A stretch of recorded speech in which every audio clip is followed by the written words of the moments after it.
Bonjour à tous, j'espère que vous allez bien. Bienvenue dans cette nouvelle édition de La Pile avec La Pile de février. On va attaquer direct parce qu'il y en a beaucoup ce mois-ci. Et on va commencer tout de suite avec la pile des livres physiques et on passera ensuite au e-book. Parce que mine de rien, c'est les e-books qui sont le plus représentés dans cette pile ce mois-ci.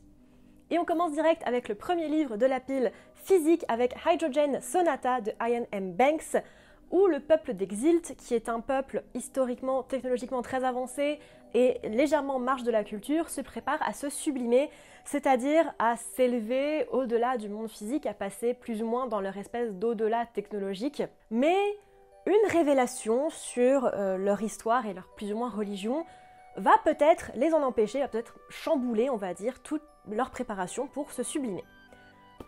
C'est un livre qui est extrêmement fun et déjà, le dernier des 12 Iain M. Banks, le dernier des 12 livres de la culture.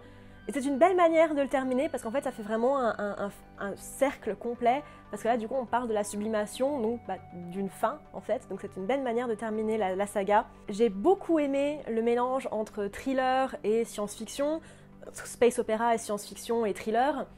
La double histoire, en fait, on suit un peu deux histoires en parallèle, est super bien amenée et la manière dont ça se ficelle, c'est super intéressant. J'aime énormément ce livre, pour moi c'est vraiment partie des tops de Iain M. Banks. Je l'ai vraiment beaucoup aimé et j'aime beaucoup, comme d'habitude aussi, voilà, la manière dont il utilise les minds, donc les espèces d'IA qui contrôlent les autres êtres humains et les autres espèces. Voilà, un pincement au cœur de laisser de côté cette saga, mais voilà, j'y reviendrai dans tous les cas, je pense, un jour ou l'autre. On passe ensuite à un livre où je suis assez confuse, la suite de The Book of the New Sun. Là, c'est le deuxième volume qui comprend Sword and Citadel. Avant toute chose, j'ai cru comprendre au cours de mes recherches qu'il y a un cinquième livre qui regroupe un petit peu l'histoire des 4 autres livres et qui explique un petit peu plus, d'où le fait peut-être que je sois confuse, mais comme je n'ai pas lu le cinquième livre et que voilà, pour l'instant c'est celui-là que j'ai lu, ça explique peut-être un petit peu parce que voilà, je suis vraiment très confuse pour ce livre. C'est la suite directe du 1 et du 2, mais pas trop direct non plus parce qu'il y a un gap de quelques mois où on ne sait pas ce qui s'est passé et on te fait comprendre qu'on ne peut pas vraiment croire en Severian, notre personnage principal, pour l'avancement de l'histoire et ce qui s'y passe. C'est pas franchement un gars très sympathique à suivre en plus de ça, donc j'ai même pas une grande empathie pour le personnage, j'ai pas forcément très envie de suivre ce personnage. C'est dans le futur, ok, on a la lune qui est verte, donc qui a potentiellement été terraformée, on a des points d'histoire qui te font comprendre qu'une certaine partie de la population, il y a très longtemps, soit partie vers les étoiles, mais ça reste quand même plutôt de la fantasy, mais pas forcément trop de la science-fantasy non plus. J'ai pas forcément apprécié cette partie de l'histoire, beaucoup de répétitions par rapport à la première, j'aime pas du tout la manière dont les personnages féminins sont présentés, de la manière dont ils interagissent avec le personnage principal, c'est extrêmement sexiste pour un livre qui n'a pas été écrit il y a si longtemps que ça en plus. Je sais pas, il n'y a pas vraiment d'explication en fait à pourquoi est-ce qu'il y a ce décalage en fait entre le premier tome et celui-ci. En fait, j'ai l'impression que la hype autour de ce livre, elle vient du fait que comme il est un peu confus, beaucoup pensent que c'est du génie, parce que comme ils sont confus, c'est qu'ils comprennent pas et que du coup l'auteur est bien avant eux et un galaxy brain. Je sais pas, je suis assez confuse avec ce livre, je chercherai le cinquième, enfin le dernier tome pour le lire. Parce que moi pour l'instant, Non. On passe maintenant à, je pense, mon coup de cœur de l'année, et je pense que ça ne changera pas, Space de Stephen Baxter, le deuxième livre de la saga Manifold, où j'avais déjà parlé de Time en décembre ou en novembre, je crois. On retrouve Reed Malenfants, qui était déjà le personnage principal de Time, qui se rend sur la Lune, qui a été colonisée par un consortium japonais, on va dire, pour donner une conférence sur le paradoxe de Fermi. Donc c'est l'idée que si les aliens existent, où sont-ils parce qu'on n'en voit pas les traces, alors que selon toute vraisemblance, ils devraient exister dans toutes les dizaines de milliers de galaxies qui existent. Et une scientifique qui est sur la Lune, qui s'appelle Nemoto, va lui apprendre une nouvelle qui va complètement bouleverser sa vie, le fait que les aliens soient déjà là. Petite précision, ceci n'est pas la suite de Time, c'est une histoire dans un futur ou dans un présent alternatif, donc c'est une autre proposition de ce qui va se passer dans le futur. J'ai été absolument soufflée par ce livre. Pour moi, ça, c'est 2001 l'Odyssée de l'espace en plus moderne, et presque j'ai envie de dire en mieux. Ce livre est absolument dingue. Je vais pas en parler plus que ça parce que j'ai pas envie de vous spoiler, j'ai vraiment envie que vous vivez ce livre. Lisez ce livre et j'ai juste absolument adoré la réflexion autour voilà, de l'individualité, de l'autre, de la vie en règle générale, du paradoxe de Fermi, qui est vraiment le thème de cette vidéo d'ailleurs. J'ai trouvé ce livre absolument dingue. Les personnages sont beaucoup plus utiles et beaucoup moins anecdotaux que dans Time en plus de ça, donc peut-être qu'il y a eu un retravail un petit peu de la manière d'écrire de Stephen Baxter pour celui-ci, mais oh mon Dieu, qu'est-ce que c'était fantastique. Vraiment, j'ai fini le livre et j'avais la larme aux yeux, quoi. J'avais les larmes aux yeux, et c'est très très rare. Foncez. J'ai très très hâte du coup de lire Origin et Face Space. Face Space, du coup, le 3e et 4e tome de la saga. Parce que si ça va de mieux en mieux comme ça, je sais pas comment je vais finir à la fin de la saga, mais énorme coup de cœur. Énorme coup de cœur. Ensuite, The Line of Policy de Neil Asher, le deuxième tome, oui, de la saga Agent Cormac. On retrouve du coup Agent Cormac, notre agent de Earth Central, qui est envoyé à la frontière de la Polity pour gérer l'explosion d'une station orbitale qui se trouve être à côté d'une planète qui est gérée par une théocratie, avec peut-être Dagon qui revient nous faire un petit coucou et la technologie des Jane dont j'ai déjà parlé quand j'ai parlé du coup de Rise of the Jane. J'avais adoré Gridlinked, le premier tome qui faisait partie de mon top 10, enfin en tout cas des 10 livres, de mes 10 livres préférés de l'année 2021. Et bah clairement j'ai adoré aussi ce deuxième tome, il est très très fou, extrêmement violent mais pas gore. Comme d'habitude, un mélange de fun, de techno, de cyberpunk, de biopunk, de space opéra, de thriller, de tout ce que vous voulez. C'est génial, voilà, pour moi Neil Asher c'est genre le mec qui écrit du space opéra en ce moment. Je l'ai défoncé, c'est un beau livre quand même de 600 pages, je l'ai défoncé en 3 jours parce que c'était juste absolument génial. Foncez lire du Neil Asher, je le dis peut-être un petit peu trop pour un livre qui n'est pas traduit en français, mais allez-y, c'est génial.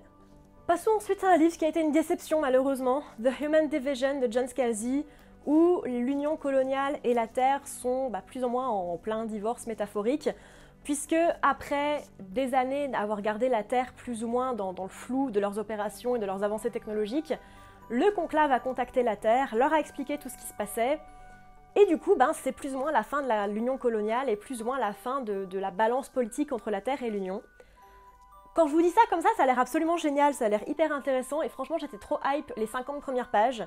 Parce qu'en fait c'est plein de petites histoires mises à la suite. Oh dis donc un Anakin qui boit dans mon verre d'eau. Oh là là. C'est un Anakin qui boit dans mon verre d'eau, pris en flagrant délit de mignonnerie. Tac. Fuis petit chat. Comme je vous disais, voilà, c'est pas fameux, c'est plein de petites histoires en fait, des petites historiettes de genre 50-100 pages qui sont à la suite et qui du coup se suivent un peu mais pas totalement. J'ai pas forcément aimé ces histoires parce qu'elles sont... Je veux dire, c'est insignifiant dans la grandeur politique de ce qui est en train de se passer. J'aurais tellement préféré qu'on suive John Perry, du coup, voilà, notre personnage qu'on suit depuis le premier, ou vraiment des personnages qui sont vraiment dans les débats politiques en ce moment. Parce que là, on est légèrement sur le côté, genre on sait ce qui se passe, on n'est pas dedans. J'ai pas forcément apprécié, j'aime pas trop non plus l'humour qui est utilisé dans ce livre, c'est hyper grinçant, en fait, t'as l'impression que tous les personnages se détestent et s'envoient des pics à longueur de journée, c'est pas très cool. On suit une série de bêtimes diplomatiques pas très intéressantes en fait. Et au final, c'est un livre qui est vachement commun et peu intéressant. Et c'est super dommage. Et le dernier livre physique que j'ai lu ce mois-ci, et je pense que certains d'entre vous seront peut-être contents de me voir lire du Star Wars univers étendu, Heir to the Empire, le premier livre de la Throne Trilogy de Timothy Zahn. On retrouve nos héros quelques années du coup après le dernier film, où du coup Luke essaye de faire sens de son entraînement et du fait qu'il soit le dernier maître Jedi. Leia et Han sont mariés et attendent des jumeaux, et essayent de reconstruire, on va dire, une nouvelle république, alors que un certain amiral dont tout le monde se fout dans la trilogie originale, dont on n'a jamais entendu parler, arrive comme un beau gosse, connaît absolument toutes les tactiques de tout le monde, est absolument le plus fort de toute la galaxie, et défonce ce qui reste de la République qui est en train de se construire. Comme vous le voyez, j'ai pas forcément trop apprécié ma lecture de ce livre, j'ai trouvé ça assez facile. Le fait que Throne n'ait jamais été mentionné avant, le fait que comme de par hasard il soit trop fort et connaisse tout par cœur et soit trop un gros pidou, Mara, qui comme de par hasard personne ne la connaissait non plus parce que c'était une agence secrète, attention, les agences secrètes personne ne les connaît, je trouve ça trop facile. En fait, de faire de l'univers étendu sur des gaps dans les films dont on n'a jamais entendu parler, je trouve ça super facile. et je trouve ça pas intéressant. Voilà, je lirai la suite, mais je suis désolée, je n'accroche pas à l'univers étendu. Sorry not sorry. Je vais maintenant aller vers les livres en e-book que j'ai lus ce mois-ci. Les 2 premiers que je vais mentionner, je les ai lus en fait en janvier, mais comme j'ai filmé ma pile avant de les terminer, du coup voilà, je vais les classer quand même dans février, même si sur Goodreads, ils sont classés en janvier, normalement. Le premier livre du coup c'est How High We Go in the Dark de Sequoia Nagamatsu, qui est un livre un peu bizarre à sortir en ce moment, puisque c'est un livre qui parle d'une pandémie mondiale qui est réveillée avec la fonte des glaces en Sibérie, donc c'est un très très vieux virus qui se réveille avec le désastre écologique qu'on connaît mine de rien aujourd'hui, et qui est extrêmement virulent, qui n'a rien à voir avec celle qui se passe aujourd'hui, d'où le fait que j'en parle avec autant entre guillemets de légèreté, et qui est extrêmement virulent, qui tue une énorme partie de la population mondiale, notamment les plus jeunes, notamment les enfants. Et donc on suit plusieurs personnages qui doivent faire sens de cette nouvelle vie, en fait, de ce nouveau paradigme, dont le père de celle qui a découvert la maladie, un scientifique qui essaye de trouver une cure parce que son fils est touché, un mec qui travaille dans un hôpital pour enfants malades, enfin voilà, il y a plein de petites histoires en fait qui sont plus ou moins liées, parce que les personnages, à un moment donné, soit se rencontrent, soit travaillent ensemble, soit se connaissent parce que c'est de la famille éloignée, peu importe.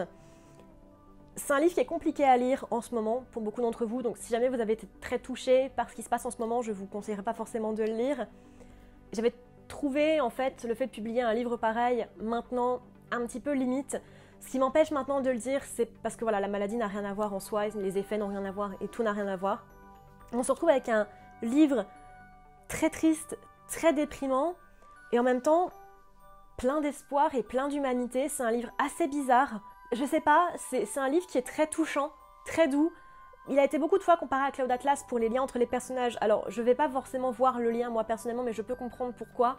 Mine de rien, pour moi, c'est un livre qui est tragique, qui est très beau, qui est détaillé, mais en même temps assez court.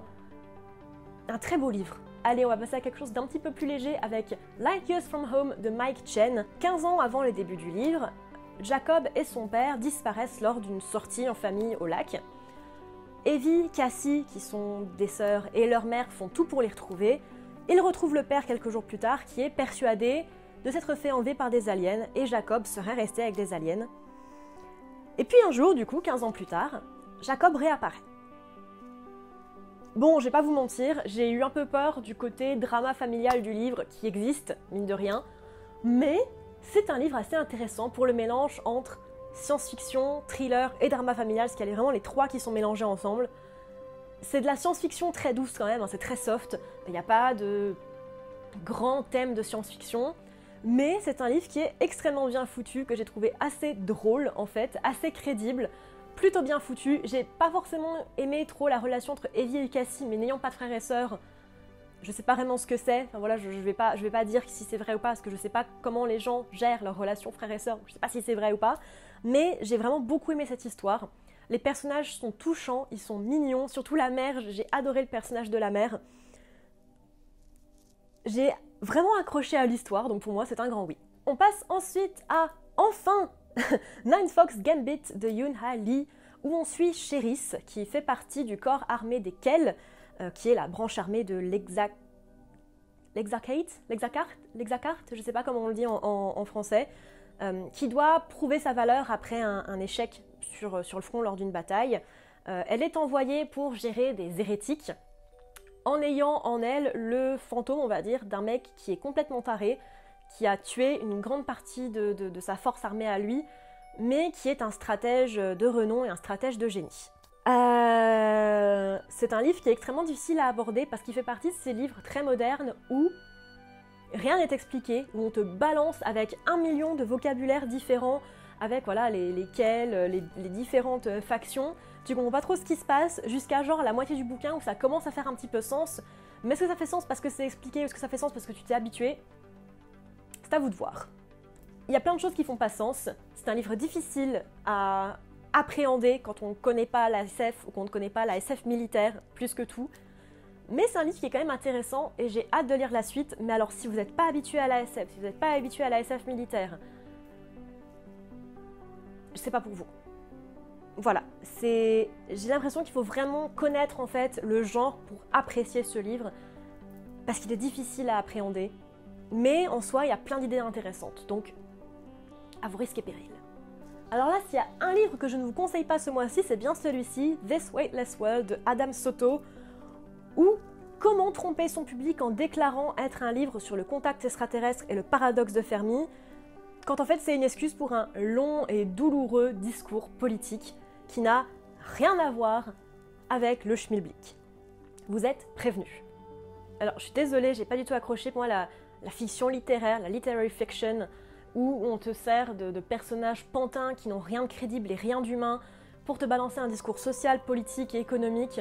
Pour moi, c'est pas mon truc. J'ai pas trouvé ça intéressant.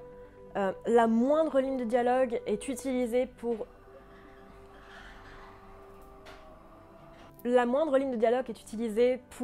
du discours politique. On te demande de t'accrocher à des personnages qui vivent avec leur culpabilité de vivre dans un monde très dur, mais en étant eux-mêmes plus ou moins bien lotis. Mais on te les fait pas vivre comme des êtres humains. Chaque morceau de dialogue est trop parfait, on sent que c'est un livre. Pour moi, c'est un non. Voilà. Celui-là, par contre, c'est un énorme oui. Blind Sight de Peter Watts. Dans notre futur, quand même assez lointain, l'humanité intercepte des transmissions et une équipe est envoyée pour faire la rencontre de ce qu'on appelle les Fireflies, du coup, pour faire le premier contact. Ce livre est fantastique. Voilà. Paradoxe de Fermi en folie ce mois-ci avec ce bouquin. Et paradoxalement, c'est difficile d'en parler parce que j'ai pas envie de vous spoiler, mais tellement de thèmes intéressants, le transhumanisme, les factions au sein de la société, le jeu, l'identité, le paradoxe de Fermi encore une fois, enfin, plein de choses, mais tellement intéressantes dans ce livre. Pour moi, c'est un livre qu'il faut vivre en fait parce qu'il parle d'énormément de choses, notamment l'identité et l'importance du jeu, en fait, du soi.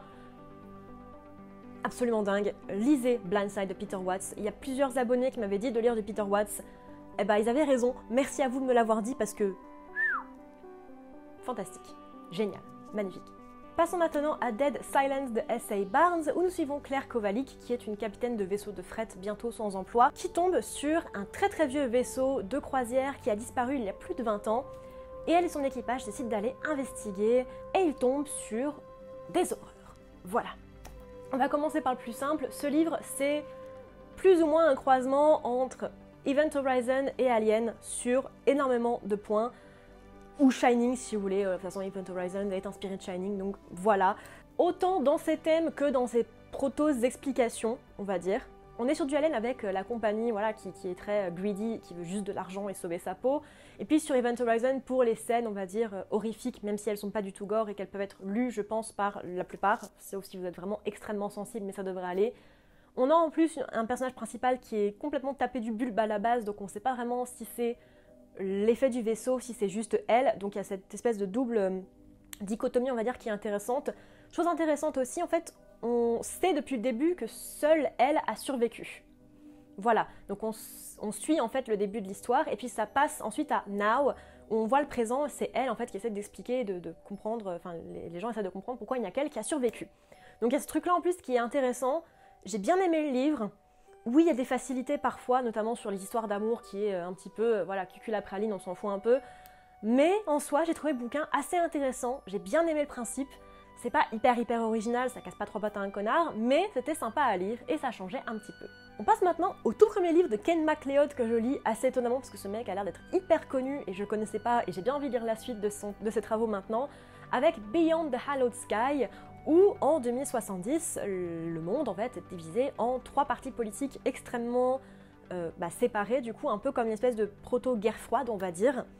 Et puis un jour, une jeune doctorante qui s'appelle Lakshmi reçoit une lettre d'elle dans son futur qui lui donne, on va dire, les clés du voyage en vitesse lumière. Alors qu'il y a une histoire parallèle avec Vénus et la planète Apis qui a été colonisée par une des factions politiques qui s'appelle l'Alliance. C'est un livre hyper intéressant, un peu compliqué à rentrer dedans parce qu'en fait à chaque chapitre ou presque on change de personnage et on change de point de vue, du coup on a un peu du mal parfois à savoir où est-ce qu'on est, dans quelle faction politique, comment ça fonctionne, etc. Mais en soi c'est super intéressant, je l'ai beaucoup aimé. J'aime beaucoup l'humour des personnages, normal, c'est écrit par un écossais, c'est normal que j'aime. La description politique est super intéressante aussi parce que finalement c'est assez crédible, je trouve. Alors j'avais pas prévu de repartir dans une trilogie, mais c'est le début d'une trilogie, c'est le premier livre qui est sorti, les autres ne sont pas encore sortis, donc ma foi je m'embarque encore dans une nouvelle saga, voilà, j'en avais pas assez encore, mais c'est un livre qui est super intéressant, je vous le recommande chaudement. Décidément, Robert Pattinson est un peu le thème de cette chaîne en ce moment, avec Mikey 7 de Edward Ashton, prochain film du coup de Bong Joon-ho, où il y aura du coup Robert Pattinson dans le rôle principal de Mikey Barnes ou Mikey 7. Mikey Barnes ou Mikey 7 est un expandables, un expandable, quelqu'un en fait qui est utilisé dans les colonies pour aller faire tous les travaux les plus horribles et les plus difficiles et les plus dangereux, puisqu'il est plus ou moins immortel. En fait, sa conscience est transférée dans une espèce d'ordinateur, et à chaque fois qu'il meurt, on le remet dans un nouveau corps avec sa conscience uploadée, donc en fait, il est la même personne, juste dans son corps, mais un autre corps, on va dire. C'est un livre qui est super intéressant et que j'ai juste absolument adoré, et j'ai trop hâte de voir la version de Bong Joon-ho parce que ça va être trop bien. Le développement politique du monde, le world building en général est absolument fou. L'histoire un peu thriller, un petit peu drama est juste absolument fantastique. Robert Pattinson ira parfaitement bien dans le rôle. J'ai juste adoré ce livre, j'ai pas trop en parler parce que mine de rien, le but en fait c'est de découvrir le monde un petit peu de Mikey 7 et de voir pourquoi est-ce qu'il ne veut pas mourir et pourquoi cette itération, on va dire, de Mikey 7 est si importante. Foncez le lire, parce que apparemment le film va bientôt sortir, enfin il sortira soit en 2022, soit en 2023, donc lisez-le, préparez-vous, parce que ça va être trop bien. Voilà, j'ai trop hâte de voir ce film, je suis hyper hype pour ce film. J'étais hyper hype pour le livre aussi, donc foncez. Alors là par contre, si vraiment il y a un livre où je suis pas du tout hype, je crois que c'est celui-ci, je crois que c'est le livre qui m'a le plus déplu ce mois-ci, avec quand même un petit peu This Weightless World. 36 Streets de T.R. Napier, où nous suivons Lin Vu, qui est une espèce de proto-gangster à Hanoï, qui appartient au clan de l'oncle Bao, et qui doit enquêter sur la disparition / mort d'un Anglais très riche, alors qu'il y a aussi un truc avec un jeu vidéo en réalité virtuelle qui te rendrait plus ou moins taré, qui est un jeu vidéo sur la guerre du Vietnam. On m'a vendu Altered Carbon au Vietnam. J'ai eu un livre extrêmement vulgaire, parce qu'il y a des fuck littéralement tous les 3 mots, et je suis la première à dire putain tout le temps. Mais là, même moi, j'avais envie de dire allez, vas-y, c'est bon quoi, c'est pas intéressant. J'aime beaucoup pourtant les livres d'action, j'aime beaucoup les livres où voilà, les personnages sont plus ou moins sombres, etc. Mais alors là, je veux dire, Lynn, elle est pas intéressante, elle est faussement badass pour faire genre je suis une fille, regardez-moi je suis trop badass. Genre non, absolument pas, je suis pas du tout rentrée dans le délire. Le world building est cool en soi, cette espèce de proto-cyberpunk un peu sympa, mais alors le reste, je n'ai pas du tout accroché à l'histoire, j'ai pas accroché aux personnages, je les ai pas trouvés crédibles, je les ai pas trouvés cool, j'ai pas accroché. Voilà, on va dire ça au plus simple, je n'ai pas accroché.